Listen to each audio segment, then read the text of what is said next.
बताया कि गांव में एक आरती नाम की औरत है और उसकी बीवी आरती के दोस्त है। मैंने और हिमांशु ने मिलकर आरती से मिलने की एक योजना बनाई। हम लोगों ने कुछ दिन बाद गांव जाने का फैसला कर लिया। आखिरकार एक दिन हम हिमांशु के गांव पहुंच गए। गांव में हिमांशु की बीवी और दो बच्चे थे। हिमांशु की बीवी घूंघट डाले हुए थी। हिमांशु मेरा परिचय कराते हुए बोला, नीतू, ये नंदू भाई साहब हैं। ये हमारे दोस्त और साहब दोनों हैं। इनसे घूंघट करने की कोई ज़रूरत नहीं है। नीतू भाभी ने घूंघट हटा लिया और मुस्कुराते हुए बोली, भाई साहब नमस्ते। मैंने उसकी बीवी नीतू की तरफ देखा। वो थोड़ी काली जरूर थी लेकिन बहुत सुंदर थी। नमस्ते करके नीतू चाय बनाने चली गई। थोड़ी देर में नीतू हम लोगों के लिए चाय बनाकर ले आई। नीतू ने जब झुककर मुझे चाय दी तो कुछ दिखने लगा। नीतू ने देखा कि मैं उसको देख रहा हूँ तो उसने एक जहरीली सी मुस्कुराहट दी। मुझे उसकी मुस्कुराहट से लगा कि उसको प्यार किया जा सकता है। मैंने मन ही मन नीतू भाभी को प्यार करने का ठान लिया था। मैं नीतू और हिमांशु चाय पीते हुए आपस में बातचीत करने लगे। नीतू बहुत बातूनी थी। मुझे वो कुछ चालू सी भी लगने लगी। हिमांशु ने बातों बातों में नीतू को बताया, मुझे भूत प्रेत भगाने में महारत हासिल है। हम लोग चाय पी रहे थे, तभी वहाँ गांव की एक औरत आई। नीतू बोली, आओ पायल आओ, हिमांशु आए हुए हैं और ये उनके मित्र नंदू हैं। हम सब लोग बातें करने लगे। कुछ देर बाद नीतू उठकर अंदर किसी काम से चली गई। हिमांशु ने मौका देखकर पायल को गले लगा लिया और बोला, पायल, तुझे प्यार करने को बहुत मन कर रहा है। पायल मुस्कुराकर बोली, तो फिर चलिए ना, हम गन्ने के खेत में चलते हैं। वहाँ घूमने में बहुत मजा आएगा और तुमसे मिले हुए भी बहुत दिन हो गए हैं। हिमांशु मुस्कुरा दिया और बोला, नंदू भाई साहब बहुत अच्छे हैं, क्या इनको भी ले चले पायल? पायल आंख मारकर मुस्कुराते हुए बोली, दोनों आ जाना, मुझे कोई प्रॉब्लम नहीं है, और मुस्कुराते हुए अंदर चली गई। पायल दिखने में तो बुरी नहीं थी लेकिन नीतू भाभी के आगे बिल्कुल बेकार थी। मैंने हिमांशु से कहा, तू 2 महीने बाद आया है, जाकर जरा भाभी के पास लेट जा। हिमांशु हंसता हुआ बोला, भाई बीबी को तो रात में भी मिल लूंगा, अभी तो चलकर पायल से मिलते हैं। घड़ी में 1 बज रहा था। हिमांशु बोला, 2 बजे खेत में चलकर पायल से मिलते हैं, उसके बाद 5 बजे आरती आएगी, तब फिर उसे फंसाएंगे। फिर हम लोगों ने खाना खाया और मैं आराम करने लगा। 2 बजे हिमांशु बोला, चल पायल से मिलकर आते हैं। मेरे मन में नीतू भाभी से मिलने का प्लान चल रहा था। मैंने उससे कहा, यार तू जा, मुझे बहुत थकान हो रही है, थोड़ा आराम तो कर लूँ। फिर तेरी आरती भाभी को भी तो मिलना है, अगर ज़्यादा थक गया तो आरती से मिलने का प्लान खराब हो जाएगा। हिमांशु बोला, ठीक है, तू आराम कर, मैं पायल से मिलकर आता हूँ। फिर हिमांशु बाहर चला गया और हिमांशु के दोनों बच्चे बाहर ही खेल रहे थे। नीतू भाभी और मैं अब बिल्कुल अकेले थे। हिमांशु की बीवी नीतू मेरे कमरे में आई और बोली, भाई साहब, मुझे एक दिक्कत है, अगर आप किसी को नहीं बताएंगे तो मैं आपको बताऊं। मैंने कहा, ठीक है, आप बताइए। तब नीतू बोली, मुझे रात को नींद नहीं आती है, ऐसा लगता है जैसे कोई मेरी साड़ी उठा रहा है। भैया, मुझे तो लगता है कोई भूत प्रेत मुझे तंग करता है। आप जरा मुझे चेक तो कीजिए और बताइए कि कहीं मुझ पर भूत तो नहीं है। मेरा मन नीतू की बातें सुनकर उफान मारने लगा था।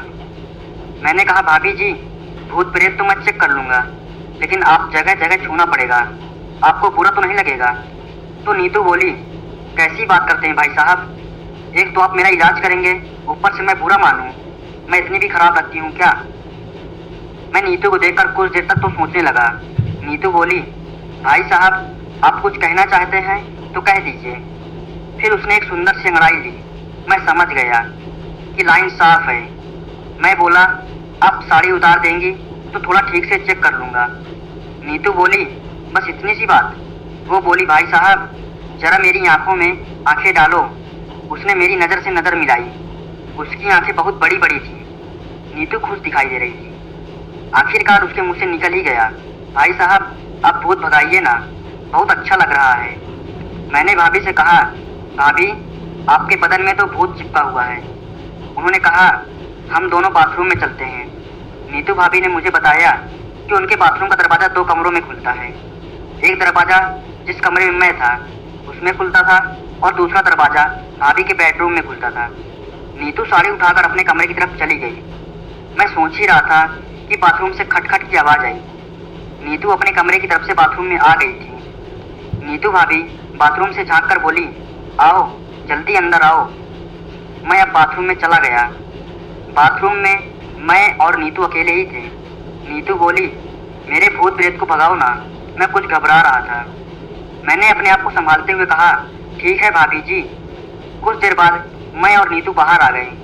नीतू 2 कप चाय बनाकर ले आई। हम एक दूसरे की तरफ मुस्कुराते हुए चाय पी रहे थे। नीतू बोली, भाई साहब कब जाओगे आप? मैं बोला, मैं और हिमांशु कल सुबह चले जाएंगे। नीतू बोली, मेरे भूत प्रेत तो आपने भगा दिए हैं, लेकिन वादा करो कि आप रात को एक बार और मुझसे मिल लेंगे। जब हिमांशु सो जाएगा तो मैं बाथरूम से आकर आपसे मिल लूँगी। मैं मुस्कुरा रहा था। नीतू बोले जा रही थी। नीतू ने बताया कि मैं हिमांशु के पीछे पायल के पति दीपक से मिलती हूँ। रात को 3 बजे हम दोनों ने मिलने की योजना बना डाली और मैंने वादा किया मैं उसको ज़रूर मिलूँगा। अब नीतू बहुत खुल गई। बातों बातों में मैंने आरती के बारे में पूछ लिया। नीतू ने बताया कि आरती बहुत ज़्यादा सुंदर है, उसको अपनी सुंदरता पर बहुत घमंड है। मैं नीतू से बोला, तुम मुझे आरती से मिलवा सकती हो या नहीं? नीतू बोली, उसका मन बेचैन हो रहा होगा क्योंकि 2 महीने से उसका पति गांव नहीं आया, लेकिन वो मिलने को आराम से तैयार नहीं होगी। मैंने नीतू से कहा, आप उसे ये ज़रूर बताना कि मैं भूत प्रेत भगा देता हूँ, बाकी उससे मिलना मुझ पर छोड़ दो। नीतू बोली, ठीक है, अगर तुमने उससे मिल लिया तो मुझे बहुत अच्छा लगेगा। थोड़ी देर बाद 4 बजे के करीब हिमांशु वापस आ गया। हम लोगों ने साथ बैठकर चाय पी और आराम करने लगे। हिमांशु ने बताया कि वो पायल से मिला था। 5 बजे आरती रोज की तरह नीतू से मिलने आई थी। मैंने हिमांशु से कहा, मैं और तू आज आरती को मिलेंगे तेरे घर में। बस तू भाभी के पास जाकर इसके सामने मेरी तारीफ कर और इससे बोल कि मैं भूत प्रेत भगाने में मास्टर हूँ। हिमांशु अंदर चला गया और नीतू के पास जाकर आरती से मेरी तारीफें करने लगा। थोड़ी देर बाद नीतू भाभी मुस्कुराते हुए आई और बोली, चलो भाई साहब आपको आरती से मिलवाती हूँ, वो आपसे मिलने के लिए बहुत बेचैन है।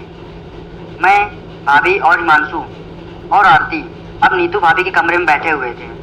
नीतू ने आरती से मेरा परिचय कराया। भाभी बोली, ये नंदू भाई साहब हैं, इन्हें भूत प्रेत के बारे में बहुत ज्ञान है। जब से इन्होंने मेरे घर का भूत भगाया है, मेरे आदमी की तनख्वाह बढ़ गई है। अब हिमांशु खुश भी काफ़ी रहते हैं। मैंने हिमांशु को हल्का सा जाने का इशारा किया। हिमांशु बोला, नीतू मैं बच्चों को देख कर आता हूँ। हिमांशु के जाने के बाद नीतू बोली, आरती जो रात को मुझे भूत तंग करता था ना, जैसा कि मैंने तुझे बताया था, वो भी इन्होंने आज भगा दिया है। बस एक बार इन्होंने कुछ मंत्र पढ़े थे, बहुत अच्छे हैं भाई साहब। तो अपनी परेशानी क्यों नहीं बताती इन्हें?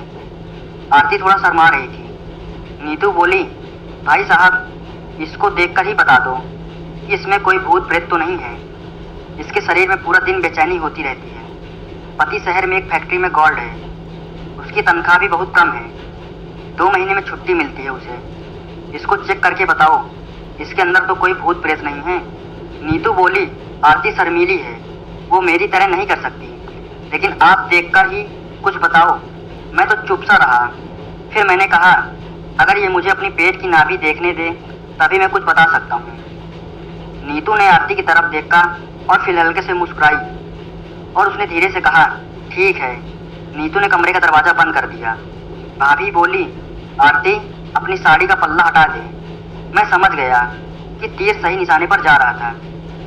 मैं बोला, भाभी इसके अंदर भी भूत प्रेत है, लेकिन शीशा चाहिए, बड़ा वाला।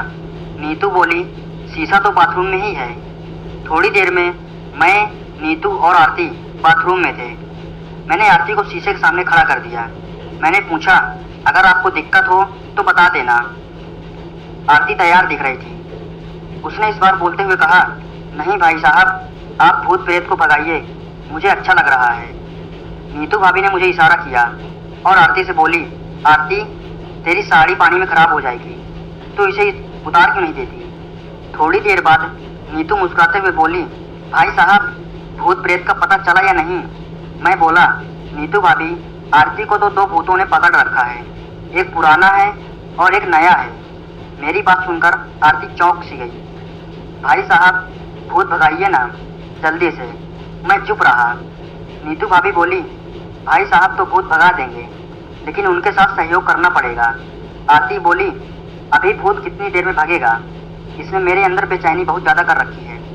जल्दी से भूत को भगाओ, मुझे बहुत शर्म आ रही है। मैंने कहा, तुम एक काली पट्टी अपनी आंखों पर बांध लो। इसको बांधने पर तुम्हें दूसरे भूत की आवाज़ भी सुनाई देगी जो कमरे के अंदर घूम रहा है। मैंने अपना काला रुमाल निकालकर उसकी आंखों पर पट्टी बांध दी। फिर बाथरूम का दरवाज़ा खोलकर हिमांशु को अंदर बाथरूम में ही बुला लिया। हिमांशु फुसफुसाया और बोला, इतनी देर से क्यों? मैं बोला, चुप रहे, और मैंने उसको इशारा किया चुप रहने के लिए। थोड़ी देर बाद हिमांशु बहुत खुश था। अब वो दरवाजे से बाहर चला गया। हिमांशु के जाने के बाद मैंने भाभी की पट्टी खोल दी और बोला, अब आपके दोनों भूत भाग गए हैं। आरती पट्टी खुलते ही बोली, भैया जी, आज आपने जो खुशी दी है मैं कभी नहीं भूल पाऊंगी। आप जब भी गांव आए तो मुझसे ज़रूर मिलना, मैं आपका हमेशा इंतजार करूंगी। थोड़ी देर बाद मैंने आरती को अलग किया और बोला, चलो बाहर चलते हैं। मैंने आरती को समझाते हुए कहा, भूत किसी भी रूप में रह सकता है, बस वो दिखता नहीं है, महसूस हो सकता है। इसलिए जब तुम्हारी आंखें बंद थी तो तुम मेरे मंत्रों के कारण भूत को महसूस कर रही थी। अब मैं और आरती बाथरूम से बाहर आ गए। बाहर नीतू भाभी मुस्कुरा रही थी। उन्होंने आरती को कहा, क्यों, भाई साहब ने भूत भगा दिया ना? आरती मुस्कुरा दी और बोली, हाँ, भाई साहब ने बहुत अच्छे से भूत भगाया है। आरती तो अपने घर चली गई। मैंने, हिमांशु ने और नीतू ने खाना साथ मिलकर खाया। नीतू भाभी ने मुझे और हिमांशु को एक एक गिलास दूध पीने को दिया। मैंने हिमांशु से कहा, तू जाकर अब भाभी से मिल ले, हमें कल सुबह 9 बजे की बस पकड़नी है और भाभी को अच्छे से प्यार करना। हिमांशु मुस्कुराकर कमरे की तरफ जाने लगा। मैंने कहा, हिमांशु, भाभी से कहना एक गिलास पानी मेरे कमरे में भी रख दें। हिमांशु अब अपने कमरे में चला गया। थोड़ी देर बाद नीतू भाभी मेरे कमरे में पानी का गिलास लेकर आई।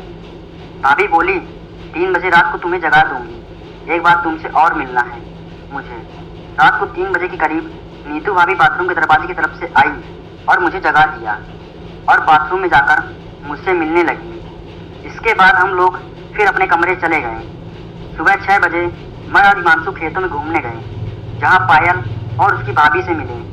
क्योंकि हम लोगों को 9 बजे बस पकड़नी थी, इसलिए हमने पायल और उसकी भाभी से ज़्यादा देर तक बात नहीं की और मैंने वादा किया कि अगली बार जब आऊँगा तो आपसे ज़रूर मिलूँगा।